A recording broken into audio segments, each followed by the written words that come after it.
Welcome to Journey to Joy Live. I'm your host, Dr. Enjoy, and I'm bringing you episode 21, where we discuss how to come from anger to gratitude. It only makes sense to talk about gratitude during this wonderful week of Thanksgiving, right? We can't help but think about what we're thankful for. When it comes to Thanksgiving and holidays, we have family around, we have love, we have excitement, we have all of our beautiful memories of childhood. Er, Not really, right? A lot of us experience sorrow or regret or anger or resentment. Of course, there's a lot of us that do experience the joy and the fluffiness, but I'm here because there are some people that don't experience that. There are people who experience the memories of loss, the memories of something that's been done wrong to them. Someone undid them wrong, and they're harboring anger and unforgiveness and trauma. Last week, I talked a lot about trauma and how we can choose joy in the face of trauma, how we can enter our journey to joy in the face of trauma. So now this week, we're talking about anger. Anger could be because of trauma. Anger could be because of anything. Anger is a secondary emotion. You don't get diagnosed with anger. You're allowed to experience anger, but anger can lead to a lot of different things. And what I mean by secondary emotion is that there's usually something else going on that's leading to that anger. So if you have depression, that can lead to anger. If you have anxiety, that can lead to anger, stress, feeling overwhelmed, fears, worries, a lot of that can lead to irritability and anger. So, is it possible to experience gratitude? Why should I experience gratitude? Can I just be angry? Right? A lot of people feel that way. Like, oh, you're talking about the holidays and I should be happy. Well, I just want to be angry. Well, I'm here to tell you why it's important to try your best to choose joy and choose gratitude and not choose anger, right? It's not as easy as, okay, well, fine, I choose joy. I won't be angry. It's not that easy. I know that. It goes along with entering that journey towards gratefulness, entering the journey towards gratitude, the journey towards joy. Some people may have difficulties managing their anger. And of course, when it gets to that point, that is when I discuss seeking support, seeking help, talking to someone, a therapist. Some people need medication to manage their anger, and that's okay too. But why enter towards that journey of gratefulness? Why try to turn your frustration into appreciation? Because anger has a great impact on our health. It has a great impact on our mental health and a great impact on our physical health. And that impact is not positive. So let's talk about that. The mental health impact of anger disrupts our stress hormones. We have hormones in our body, everybody does. And when you experience anger, your body releases stress hormones like cortisol and adrenaline. And when you have chronic exposure to that, the more you're angry, the more exposure you have to those hormones, it leads to increased stress, anxiety, and potentially contributes to actual mental health disorders. So you don't want that, right? The anger leads to more anger. The stress leads to anger, and then the anger leads to more stress. It's all a vicious cycle, and it impacts our emotional well-being. Frequent or intense anger can strain relationships and lead to feelings of guilt and regret and isolation. It can contribute to the development or exacerbation of mental health conditions such as depression and anxiety. So, when I mentioned that anger is a secondary emotion, you can be depressed, and that leads to increased anger. But also anger can lead to increased likelihood or increased risk to depression and anxiety. Again, a vicious cycle. So it impacts our stress hormones, our emotional well-being, and also our cognitive effects, our thoughts, the way we think. Anger can cloud our judgment. I think we all know that, and impair the decisions that we make. When we get angry, our body, our heart rate goes up, our blood pressure goes up. You just feel yourself boiling over, and you are not thinking. You are just going straight to fighting or straight to make an impulse decision. Impulse decisions means you're not thinking. So it clouds that judgment. A lot of times when there's been murder, people are making these impulsive decisions out of anger because they're not thinking. People lose their lives over people being angry. I think we all know that. It leads to the impulsive behaviors, increasing the risk of making choices that you may regret and that could be harmful to you, others, or all of the above. So I think we all know that anger impacts our mental health, and it also impacts our physical health, cardiovascular health, our heart. Intense anger can trigger a fight or flight response. I've mentioned that before, the fight response where you just want to fight. And then there's the flight response where you want to just flee, you want to fly away. So let's say you get angry at work and you're just like, you know what? I quit. That's like a flight response. Like I'm just gone. And then an hour later, you're like, oh my gosh, what did I do? I just quit my job. Or you yell at somebody, you curse at somebody, you offend someone that you love, and then that relationship is just gone because of that. It leads to rapid increase in your heart rate and your blood pressure, and over time, this chronic activation can contribute to cardiovascular issues like high blood pressure and heart disease. So anger, the more angry you get, the more it leads to these cardiovascular issues and really gets to you in a physical way. Your immune system, it impacts your immune system. Prolonged stress from anger can weaken the immune system, making you more susceptible to illnesses and infections. So now we got it impacts your heart, causing high blood pressure, heart disease, and now it impacts my immune system. So now I'm getting more infections. Think about that. Think about that. When you're stressed out and you start to get sick, you're like, I got a cold, I got the flu, I got COVID. Why I got all this stuff? I'm stressed out now, my physical. It's all related. It's all related. You angry and now you sick. It's related. Muscle tension. People who are angry, depressed, anxious, their muscles are tight. Muscle pain. Anger manifests physically, leading to this muscle tension and stiffness. Chronic muscle tension can contribute to headaches, migraines, and other physical discomforts in your body.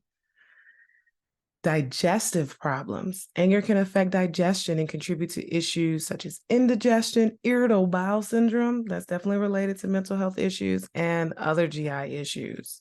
So we got the GI issues, indigestion, muscle tension, immune system, now you're getting sick, and then cardiovascular health. So it definitely impacts your mental health and your physical health. So is that convincing enough? I mean, it's okay to get angry, but at a certain point, we need to choose a path that's not anger. Choose joy, choose gratitude. I hope that's convincing enough. You don't want us to be sick, because if you get sick and you stay sick, then that's less years of your life. So what can you do about it?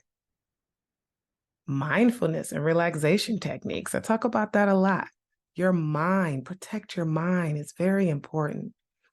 Deep breathing techniques, meditation, yoga, that can help manage your anger by promoting relaxation and reducing this physiological effects or response that anger puts on you. You can practice those within the moment.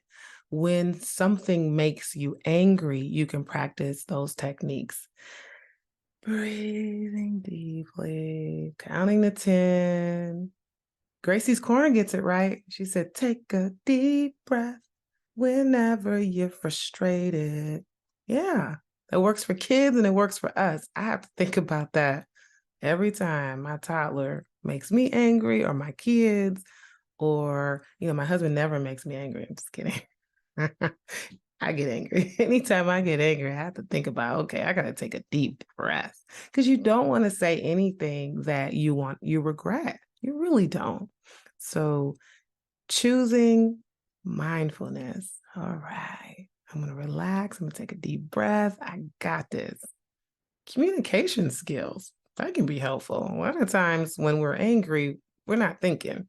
So learning effective communication strategies can help express your anger in a constructive way, reducing the impact that anger can have on relationships. Communication strategies can be learned in therapy. So seeking professional help if anger issues persist and significantly impact your daily life. Seeking the guidance of a mental health professional, a therapist, a counselor, pastoral help, spiritual guidance, medication. All of the above. Those things can help. And so identifying triggers to your anger can be very helpful in order to avoid anger. Because a lot of people go 0 to 100. I see adult patients, I see kids who are patients, and a lot of the parents say, well, you know what, my child goes 0 to 100. And it's very difficult to get them back down to a place where they're not angry, or to get them to think straight so that they can choose gratitude or choose to use their coping strategies and calm down.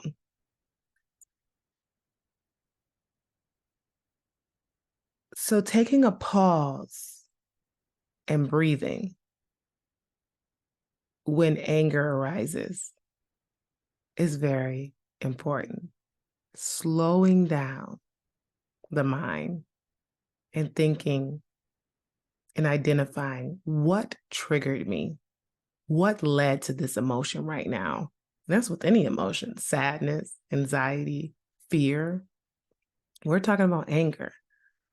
Identify the trigger and understand what your triggers are to anger, especially if you're noticing that you get angry more often than you feel like you should, or you're not able to manage it, or the relationships are being affected, your job is being affected because of your anger.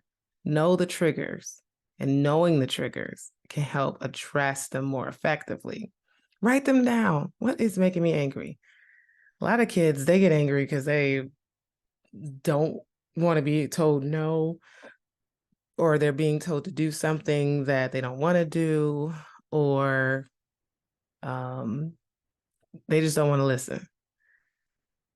But as an adult, try to identify your triggers. Are you thinking about something from the past? Did someone just did you wrong, or they looked at you the wrong way? Sometimes it's just okay to brush that off your shoulders. Like, you know what? Maybe they're having a bad day. Where gratitude comes in at is finding the silver lining. I think that's all right. Find the silver lining in the situation. In challenging situations, consciously seek something positive or a lesson to be learned. Identify aspects of the situation that you can be grateful for, even if they seem small. What is something that can make you happy in the moment, even though you're angry? I remember, this is a stretch, but when Obama was going to no longer be in office. No, wait. No, it was the other way around. When he first was going to be in office, when he was elected, and if anything in my personal life happened that made me upset or worried, my silver lining was Obama's president. So, hey, if that's your silver lining, something like that, that's cool. I mean, we can't use that as a silver lining right now because he's no longer president, but I'm just saying. A lot of times I may think to myself, well, you know what? My toddler is making me upset right now, but I am grateful that I have a toddler. I'm grateful that I have a baby. I'm grateful that I have my 3 boys. Because when I think back, we struggle to have kids. I'm going to talk about miscarriages and loss at some point, but that is a thing. So I am definitely grateful for my kids. And I am grateful that he shouts at me and tells me no. I'm grateful that he is mommy, mommy, mommy, mommy, mommy, mommy. And I'm like, ah. You know what? I'm happy to have him. Super happy to have him and super grateful. So those are ways you can think of that. When you're in that moment and you're just so upset at your child, think to yourself, you know what? There was a time when I didn't have one, and I am grateful that I have one. So that's a good example. Life can get hard. And without our silver linings, without the small things, without being grateful, it can just be even harder and then weigh in on our physical health and our mental health, as I mentioned before. So, trying your best to squeeze out the positivity and think positive affirmations, choosing joy, choosing gratitude, that impacts your health in a positive way. Negative affirmations work, anger works. It will impact your health in a negative way. So, the other way around works too. Choosing joy benefits your health in a positive way. Practicing mindfulness, using mindfulness techniques to stay present in the moment when those things from the past start to get you, or something somebody did in the past. Trying to be mindful and thinking in the present. Mindfulness can come with meditation. It can come with grounding techniques I've mentioned before, or progressive muscle relaxation, especially when you get that muscle tension, tensing up your each muscle group at a time and then relaxing them. Again, YouTube can be helpful with progressive muscle relaxation techniques. Keeping a gratitude journal. If you are angry and not thinking and it crowds your judgment, you're not thinking about stuff that's grateful. You're not thinking about the happy stuff. But if you have a gratitude journal and you've written down things you're grateful for, you've processed that when you are feeling good, then when you're angry, remembering to go back to that journal and saying, you know what, I'm having a really tough time trying to be grateful right now. Let me open up my gratitude journal. Oh, yeah, I did pass that big test this year. That is something for me to be grateful for. I did get that new job. I did get that raise. There was several years when I prayed and prayed for a husband. I am grateful to have a husband. And a lot of these things take work. My favorite scripture, not scripture, it's not a scripture, it's my favorite quote. I have a lot of favorite scriptures, but my favorite quote is from A League of Their Own. It's supposed to be hard. If it wasn't hard, everyone would do it. It's the hard that makes it great. It's easy to just act on your emotion. You're angry and you feel your blood boiling over. I'm just going to fight you. I'm just going to yell. I'm going to cuss you out. That's easy. That's easy. Let's choose the hard road. Let's choose joy in the face of anger. Let's choose gratitude in the face of anger and express it out loud. Verbalizing your gratitude can have a powerful impact. Express appreciation for people, experiences, even aspects of the situation that you might have overlooked. So that's there. Squeeze it out. That silver lining is there. And practicing empathy. Somebody that made you mad, maybe there's something going on with them. Maybe they had a loss. Maybe their trauma is triggering them. We all just triggered. Let's take the high road. Consider their perspectives and their feelings. Recognize that everyone has struggles. You're not the only one. And that this understanding can contribute to a sense of compassion. When you think of like, well, they're going through something too. I'm going through something. They're going through something. Let me just be more compassionate in the situation and calm myself down. Seeking solutions. Usually anger comes out of the fact that there's a problem at hand and there's a loss for a solution. Channeling that energy of anger into problem solving, where it's more helpful in the situation, is something that you should focus on. Focusing on finding constructive solutions rather than dwelling in the anger itself. Because the longer you're angry, the longer that problem is not going to get solved. It's not. Connect with support. Share your feelings with a trusted friend or a therapist. Discussing the situation can provide a different perspective and help you navigate your emotions. And lastly, self-compassion. Be kind to yourself in moments of anger. We all get angry. We all suffer from the effects of our anger. There's consequences. But get on that journey towards gratitude, towards joy, and say, you know what? I'm going to work on this. I'm going to work on my anger. I'm going to change my attitude to gratitude, my frustration to appreciation. Can't even make a rap out of it. Do something. But work on it. You too can do it. You can experience joy. Identify your triggers. Seek the help that you need. Choose joy. You can do it. And give yourself compassion. So it's Thanksgiving week. Happy Thanksgiving. I'm not here with you too long, but thank you for listening.